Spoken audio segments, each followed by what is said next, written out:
Hello everyone, this is Serious Trivia, and today we're continuing our character tier list series for Total War 3 Kingdoms with the 16 non-deployable characters in the game. Now most of these characters, 15 of them, actually come from Mandate of Heaven DLC. There is one additional character that was added in the Fates Divided DLC, and this is a very special class of characters that cannot be deployed onto the battlefield, but you can still use them for leadership positions, you can use them for administrators, you can use them for assignments, spies if they're willing, even though I believe none of these characters can actually spy for you, but technically it's okay for non-deployable characters.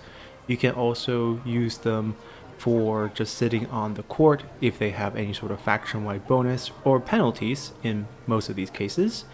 And that's pretty much it. You just can't bring them onto the battlefield to lead armies. That's the only restriction for them.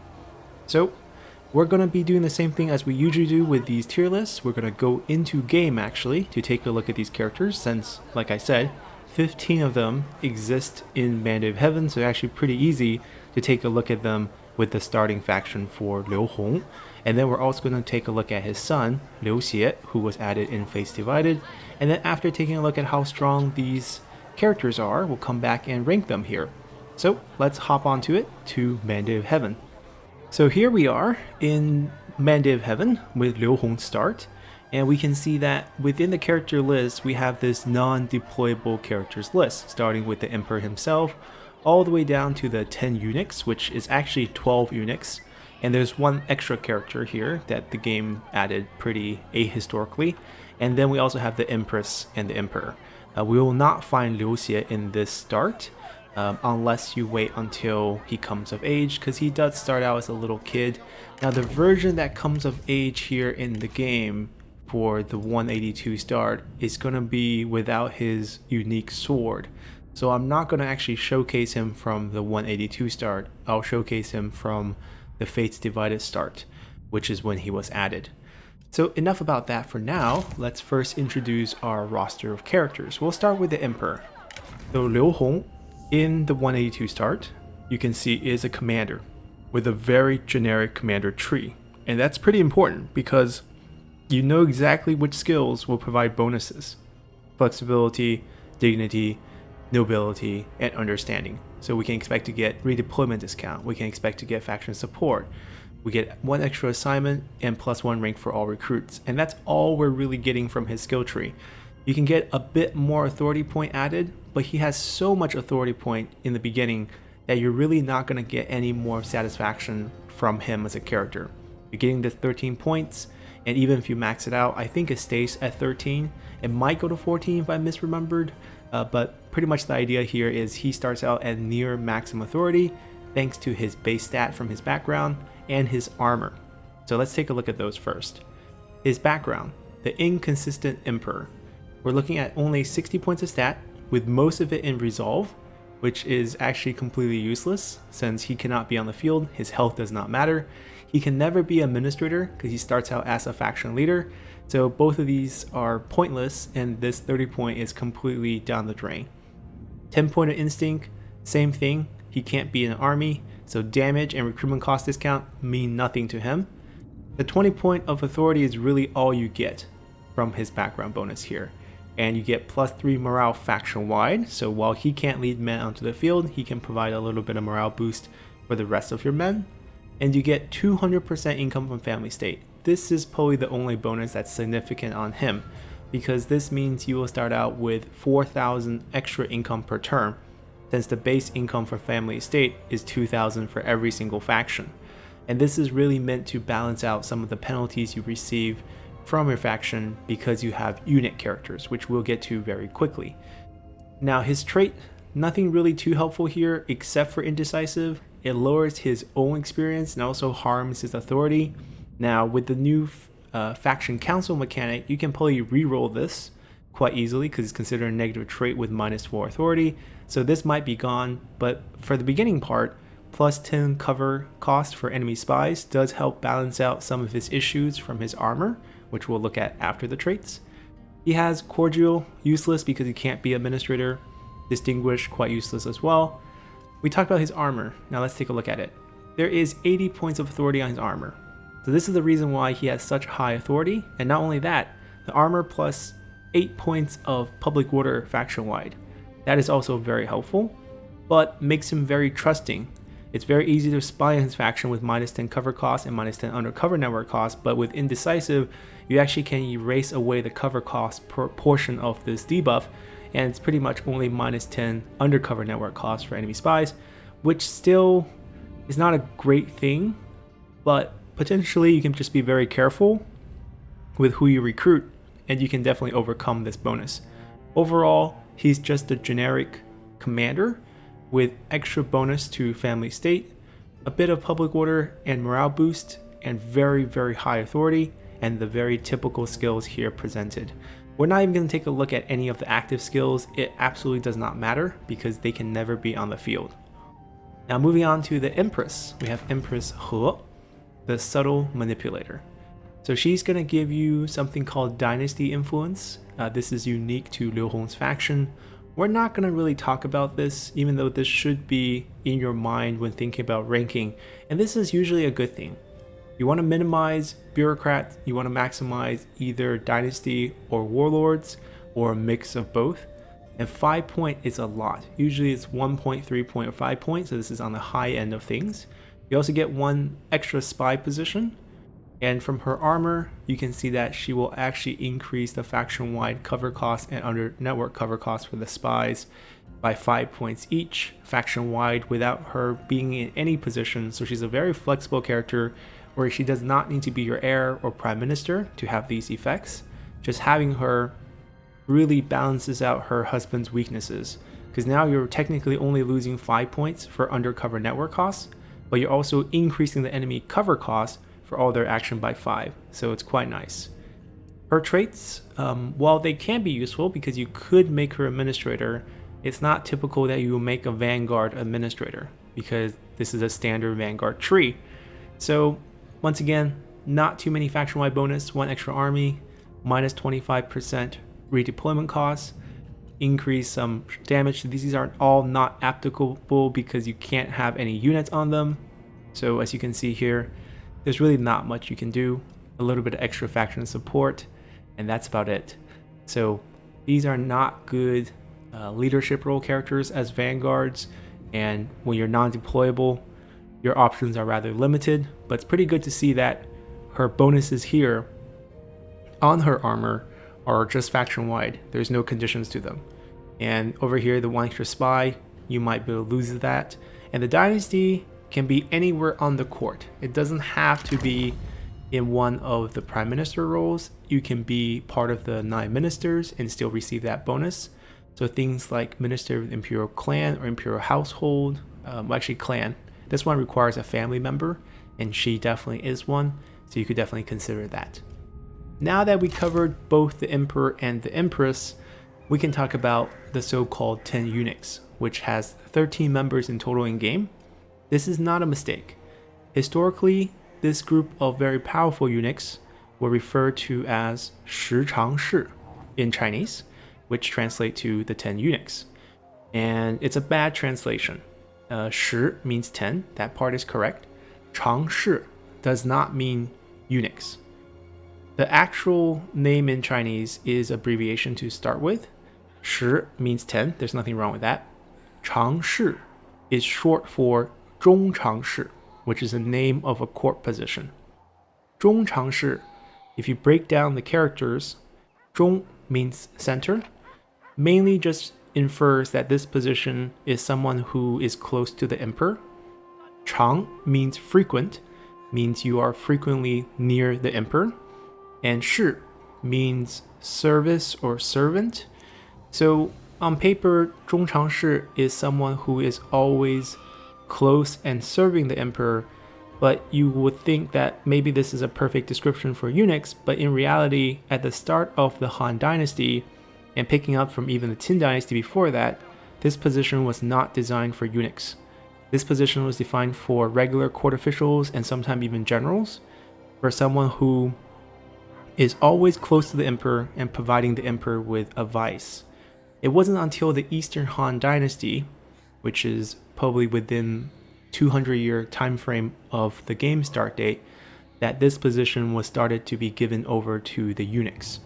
And the reason for that is in the middle period of the Eastern Han Dynasty, there was a lot of very powerful regents and very young emperors dying. So the kid emperor had no one to turn to when they were trying to overthrow their regent, and their powerful regent didn't want to have an actual official always surrounding the emperor to provide him with advice, because he was the one who was holding all the power. Or maybe sometime it's the empress dowager, so it could be a she. And this resulted in this position being passed on towards eunuchs, who were servants at court and the only one these kid emperors could turn to. And eventually, these eunuchs helped the emperor restore power multiple times during the Eastern Han Dynasty, so their power grew, and this position slowly shifted to being basically reserved for eunuchs.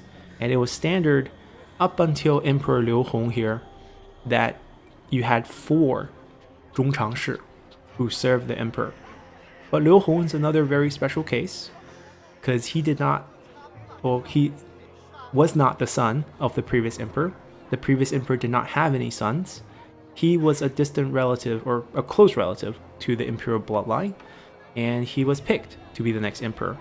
And the time that he was picked, I believe he was only 9, and when he was moved from his princedom to the court, he was taken care of by eunuchs.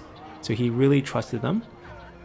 And when he rose into power himself, now that he's a young man, 20 something I believe, 26 here, he gave a lot of power to these eunuchs that helped raise him essentially. And he named 12 members to this position. But collectively they were known as 10 eunuchs. They just used the number 10. Mainly because there was 2 people that were added in late, and the catchy saying of 10 eunuchs were already in favor, and I even know which 2 were added in late. So why does the game have 13 such characters? Well, the reason is this person here, Cao Ding, is not supposed to be here. So he starts out the game actually as the Imperial Chancellor, and this is just incorrect on all fronts. He has identity issue crisis because if you dig into the game files, the name they have for this character is actually not Cao Ding. Originally, I believe the developer was going to make him into someone named Wang Fu, and his name in the code is actually named Wang Fu. And Wang Fu was a eunuch who already died by the start of this period. He was a very powerful member of the first 10 eunuchs, but he was eventually got caught up in some political mess, and he was actually trialed for his crime and was killed. Cao Ding actually is not a eunuch. Cao Ding is supposed to be a brother of Cao Teng, who is the eunuch grandfather of Cao Cao, and Cao Ding, I believe, was supposed to be an administrator. But since the game had him confused with Wang Fu, he stuck with the eunuch label just like everyone else. So this is just a historical mistake for the game, and there should just be the 12 other eunuch members, which were all correct. They all represent someone from the quote-unquote 10 eunuch group. This is just a pure fantasy character, so we'll cover him first.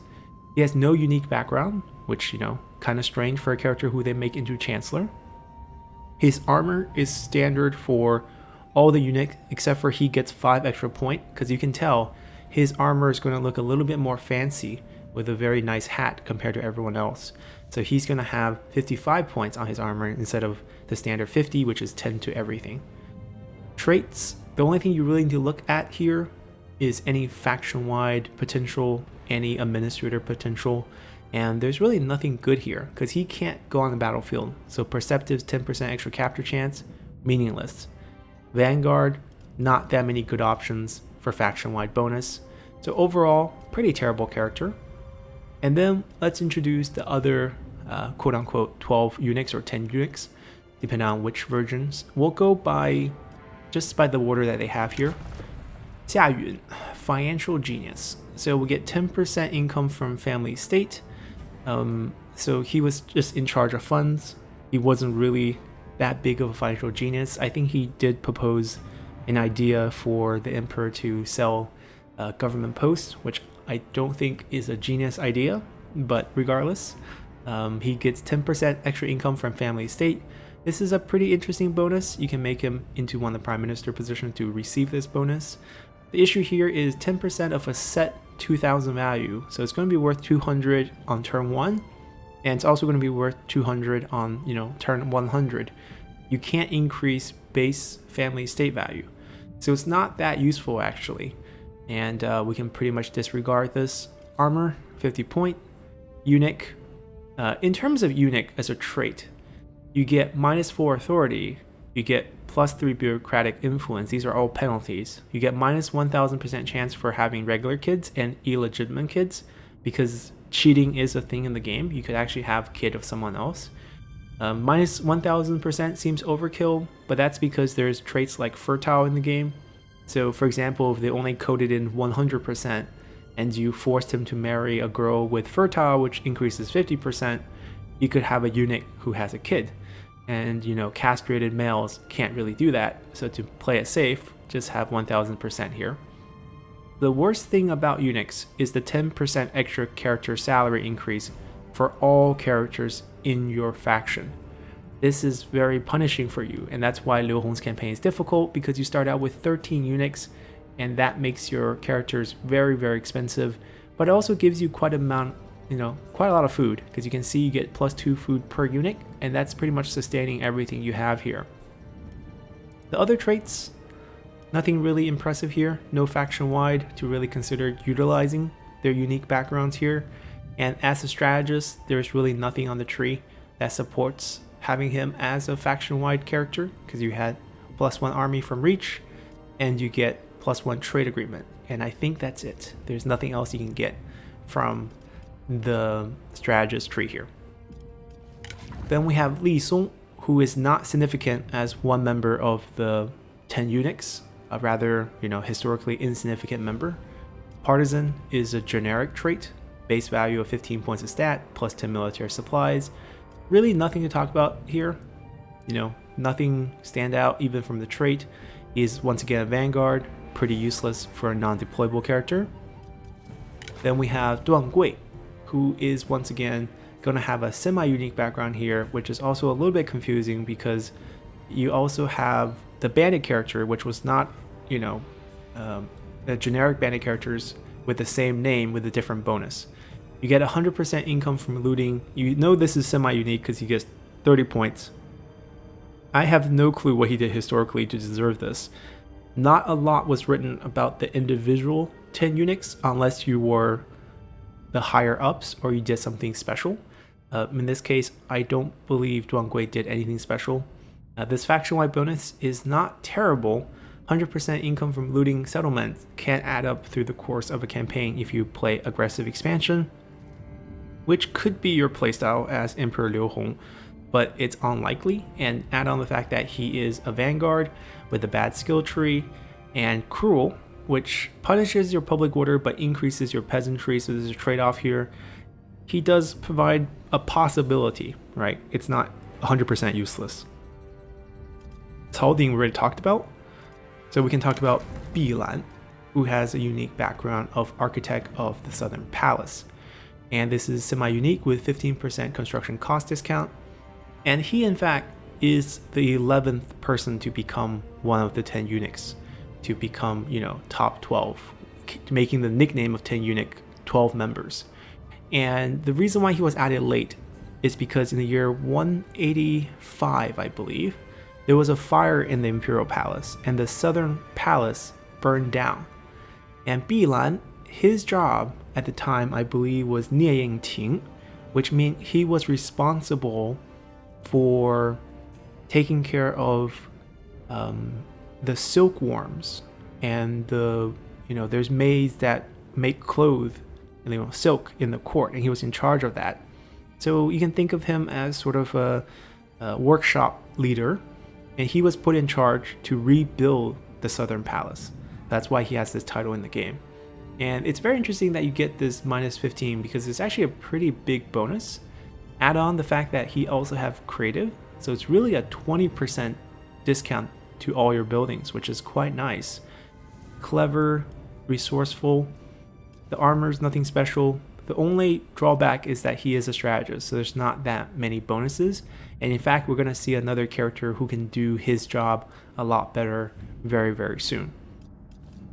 Then we arrive at Zhang Rang, who is the leader of the 10 eunuchs, and that's why he's called the Imperial Father.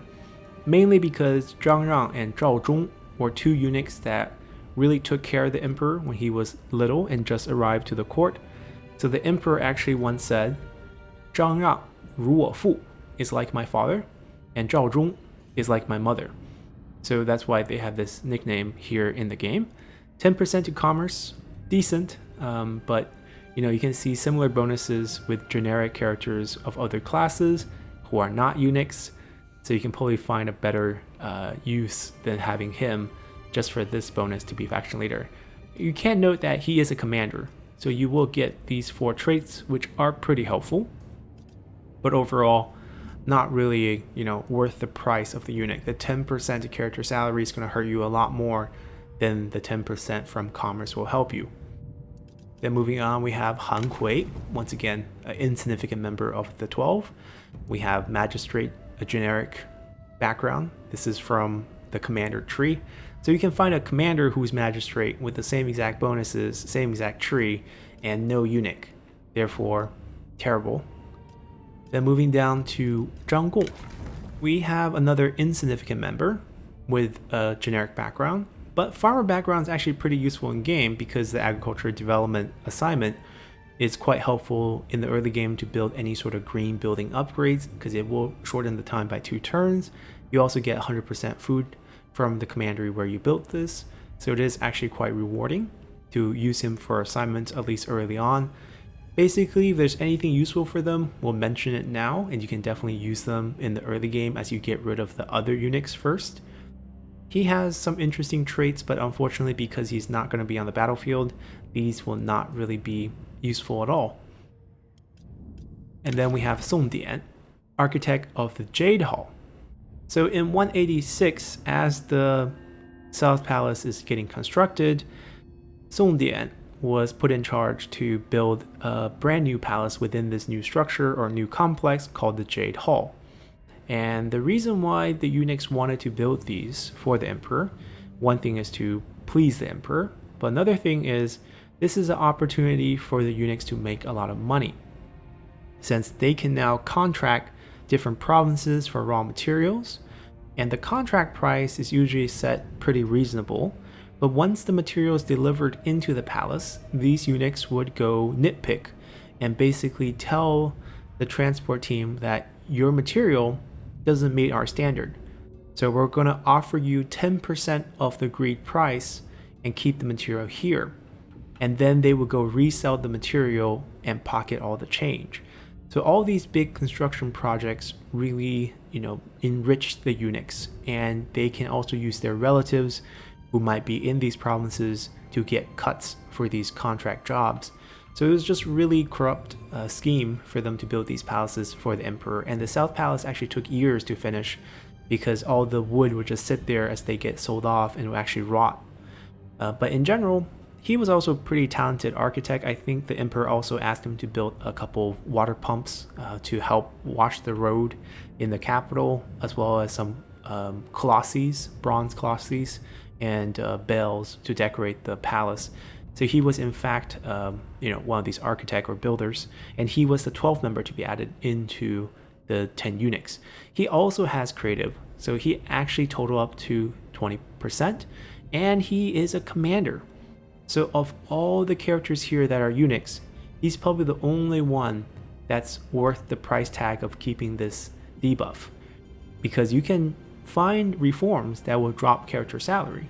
So you could technically keep him without hurting yourself too much while enjoying 20% construction discount and the standard commander tree. So he's probably one of the only eunuchs you might consider keeping in your court as you progress in the game. Then moving on, we have Zhao Zhong, the Imperial Mother, which provides industry. Very similar scenario to the Imperial Father. He basically, it's not worth keeping because that amount is basically too little, especially you have a big roster of characters compared to 10% character salary, and plus, he's a strategist. Now, Zhao Zhong is rather old. He participated in the campaign where I believe 2 emperors previous to Liu Hong who tried to free himself from the control of the regent Liang Ji, and he was responsible for helping the emperor then, and that's when he actually got promoted. So quite an old fellow in the court here. We have Gao Wang, who was in charge of the medicines in the court. He also has a pretty interesting bonus of 10% replenishment. This is also worth considering. Being a strategist does not help him, give him any additional boost, but he does have Selfless, which gives +2 public order. His only significance, I believe, in history is that he was a very good friend to Liu Bian, who is the oldest prince and the crown prince at this time, even though the emperor did not like him. He was the son, Liu Bian was the son of Empress He, and Gao Wang and Liu Bian were very close, which played a role in the 10 eunuchs eventually supporting Liu Bian after Emperor Liu Hong's death, instead of Liu Xie, who the emperor had actually wanted to put on the throne. And then we have Sun Zhang, not significant, being a champion, bad skill tree for faction-wide boost, and you have some local bonus which you can activate with assignment. You can put him local to a commandery, and he can provide 3 public order with any assignment. So there's some options there, but as you can see here, the only thing you can really get from him is maybe 10% trade influence, but that's pretty much it. And then we close things up with Guo Sheng, friend of the He clan, being Empress He in particular.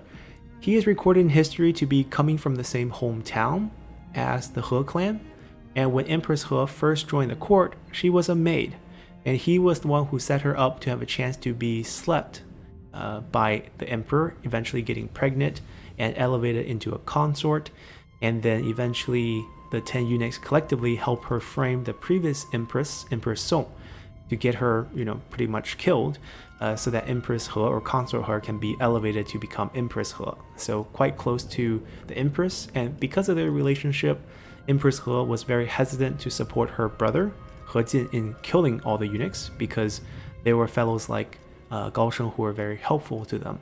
Now, he probably wasn't 22, he's probably older, but the game probably decided to make his age closer to the Emperor and Empress, which is already in close to their 30s, so definitely made him a bit too young. And the bonus 5-point satisfaction is really not that important. You can get that from just good authority. You don't really need satisfaction when your emperor provides you 13 points, and the bonuses are very lackluster. I mean, honest is good, but you're just really not going to use a eunuch for honest plus 5 points of satisfaction. Plus he's a sentinel, so we're looking at very, very few faction-wide boosts, just some extra experience for all your unit, some extra level up, and that's pretty much it. So that's going to wrap it up for the 10 eunuchs, or 12 eunuchs, plus a random ahistorical character and the Emperor and Empress. Now we're going to jump over and take a look at their son, Emperor Liu Xie. Alrighty, so we're hopped over to one of my Fates Divided campaigns as Cao Cao, where we restored, and we have Emperor Liu Xie, or Lord Dong. Now, the reason why he's nicknamed Lord Dong is because he was raised by the Empress Dowager at the time, Empress Dowager Dong, because his birth mother was killed by Empress He because she was worried that this second-born son is now a threat to her son. So she got rid of his mother. That wasn't very nice of her, but because of that, the Emperor Liu Hong was worried about his safety. So the only person that the Empress can't touch would be the Empress Dowager. So he had his basic mother help raise Liu Xie. That's why he was eventually given the nickname of Lord Dong after his grandmother. You get +5 satisfaction from this background and +2 public order. Not really significant. The total stat boost also only totals up to 30 because this is not a brand new title. This is something that existed in the game before he was made into a unique art, so we're never going to see this upgraded. But regardless, you do start out with a fair bit of authority due to the fact that your armor will also give you 20 points, and you don't really care about how much authority you have because your armor will just straight up give you 10 points of satisfaction faction-wide without you being the faction leader. Even though you will get him when you restore, there is a small chance you can get him even if you don't restore. As long as you don't kill him, he'll be part of the Han faction. There's a chance he can become a member of any recruitment pool, so you could actually grab him that way, and his bonuses can be activated just as long as he's in your faction, because this 10-point satisfaction is just straight up faction wide. The corruption is also faction wide for all commanderies without him basically being in your court at all. So these are very, very nice bonuses on his armor. He also has a bounded weapon that comes with him, and this weapon increases personal authority as well as morale for forces in allied territory faction wide. So as long as you're on your own land, you fight with +5 morale. The damage on this weapon is very low. It doesn't matter because you will never have a chance to use it because he's non-deployable. He also starts with a white elite, but you can take this off because, you know, it's not bounded. He can't be on the field. The bonus is really not significant, so just give it to someone useful. None of these come with him. This is one of our campaigns, so we equipped the item on him. Now, the most significant part about Liu Xie is that they remade his skill tree to something that's very powerful and useful. Trait-wise, pretty standard and pretty useless, but his tree will start from the center, and you can level him up as you go out. You start out with Dignity, which usually provide 5 points of faction support, but Emperor Liu Xie's Dignity provides 10 points.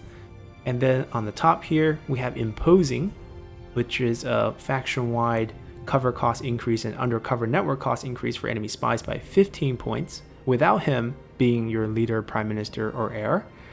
And then on the left, you have Calm, which gives you 10% character experience, once again, faction-wide automatically, plus 10 public water, faction-wide automatically. On the right, you have Imperious, which gives increased income from peasantry, 25% automatically, increased relationship with all Han Empire faction, basically non-bandit, non-yellow turban, non-Naman factions, plus 25, and then another minus 15% corruption. So now you're totaling 25% corruption reduction faction-wide. And then on the bottom here, you have Modest, which increased satisfaction by another 15. So now you're also at 25 points of satisfaction faction-wide, and then character salary dip of 15%. And then you have other unique skills like Calculating, which increases trade route and trade influence. Once again, as long as you have him, you get this. Doesn't need to be any part of your court. Abundance doesn't do anything for you. Flexibility still gives the 25% redeployment cost discount.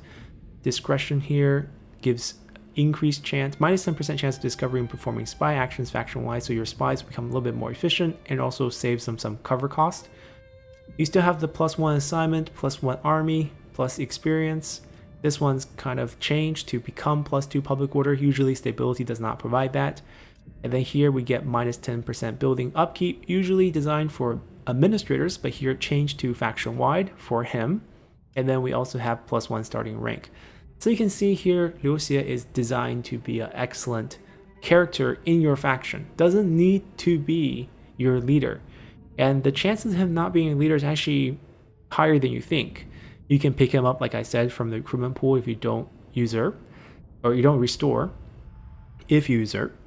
And also, if you're playing the 182 campaign, he starts out as a kid, and he comes of age, I believe, in 196 actually.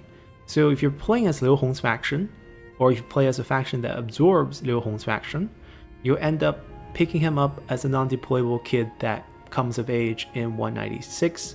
The only issue is he will be without his sword. This sword is not available in 182 for some reason. But overall, even without the sword, which is only 5 morale boost, the rest of the kit is incredible. And you can pick him up quite early in Man of Heaven, and all these faction-wide bonuses can be yours. So of course, he's going to be S tier, no surprise, but where will everyone else slot in? Let's go back to the tier list and rank them now. Alrighty, so we're back to our tier list, and we're going to rank all these characters, and as we already mentioned, Liu Xie is designed to be S tier. The only thing that's kind of a shame here is his background bonus of Lord Don't didn't get updated when the game was launched at Fate Divided, and now since we're getting no more support, that's not going to change anymore. So that one's a little weak, but everything else super, super strong. And then let's just rank his father and mother, quote unquote mother, Empress Dowager here. We'll put the dad into the A tier, even though he has some penalties on his armor, insanely high satisfaction boost from his high authority, and the fact that he is a commander, generic commander, will mean that you will get at least the most basic and most powerful set of faction-wide bonuses, and you get 200% extra family estate money worth 4,000, which is quite significant. So I think he deserves to be an A, and we're going to have Empress He drop down to B, because none of the 13 eunuchs here will make the SA tier. I'll put a few in B and C, and the rest are going to be in D. Now, I understand these faces are going to be super hard to identify. So we're going to actually let you know that these characters are currently placed according to their alphabetic order, except for Cao Ding, who is not a member of the 12 eunuchs or 10 eunuchs. So I put him in the end here, and his character is actually pretty bad. So let's just slot him into D. He's the vanguard with a generic partisan background, fairly useless. Or I believe he's partisan. I know he's a vanguard and his background's pretty useless. Let's remember what it was. Cao Ding was, I think it is, no, it's Hunter. Yeah, it's Hunter. Partisan is Li Song, I believe. But anyways, and for the rest of these, we're not going to care about who's who. You can look at their hats to kind of tell. We're going to put the good ones in B and C, and then just drop everyone else in D, because they're all terrible since they're eunuchs. So into B, the character that we're going to pick is Song Dian, the architect of the Jade Hall, because that's a commander character with 20% construction cost discount, well worth his 10% character salary boost to kind of counteract that usual penalty for eunuchs. And the way you find him is this character is the only one with the two little straps coming off the hairpins off of his hat. So we're going to put him right here. Technically, I think he's better than Empress He. Empress He is not that useful as a character. Her only redeeming factors, her bonuses does not require her to be part of your court, but the dynasty bonus is nice. That's about it for her. There's no material gain for the faction. And I think, Song Dian is the only one that I'm going to place into the B tier. Everyone else, we can put a few into C, because, it's rare to find someone who's both a commander, eunuch with a decent background. The others really lack that commander part. And one of them is going to be Gao Wang, who is the officer of medicine, 10% replenishment faction wide, also the selfless trait, which gives +2 points of public order. You can identify him with a little single feather on top of his hat, and he is a strategist, which really lower him a little bit. If he had been a commander, I would have considered putting him into B tier for sure, maybe even into A tier, because 10% replenishment is actually very decent. But unfortunately, he's a strategist, so there's really not much faction-wide bonus going on here. And then lastly, we have Bi Lan, who is the first character. B is the first alphabetic order here we have, also the one with the slightly taller shape, humped hat here. He's also going to be in C. He's almost like a clone of Song Dian, also 20% construction discount. But unfortunately for him, he's a strategist instead of commander. So he's going to slot himself into C instead. And then everyone else, like I believe he's Duan Gui. All right, I'm not going to try to remember them alphabetically, but all the other eunuchs are going to slot into D because they don't provide enough boost to counteract their eunuch penalties, and you should try to get rid of them from your court as soon as possible. And that's going to do it for our non-deployable characters. For our character tier list, it's actually going to take a break, maybe even a long break, before we come back with the Nanman character tier list. Because Nanman characters take a long time to plan out in terms of their stats, since their background actually evolves when they hit level 3 and level 6. So there's actually 3 versions of their background for each character. There's 19 factions with 19 faction leaders, and some factions has a secondary or even 3 or even 2 secondary characters who are noteworthy. So there's a lot of data to collect, basically. And it's going to take me a while to collect everything to make a proper tier list for them. So wait in the future for that. In the meantime, for next week, we're going to do a top 10 list of all the non-unique but semi-unique characters, the ones with unique background that provide wonderful bonuses for your faction. And we're going to rank those bonuses to find the top 10 instead of doing a tier list, because visually I can't really present generic looking characters for us to identify their faces, even though the 10 eunuchs or the 13 eunuchs here all have different faces and different headdresses. It's already kind of impossible to tell the difference between them, and with generic strategists or generic sentinels, there's no way we're going to know who's who. So we're going to do a top 10 list instead.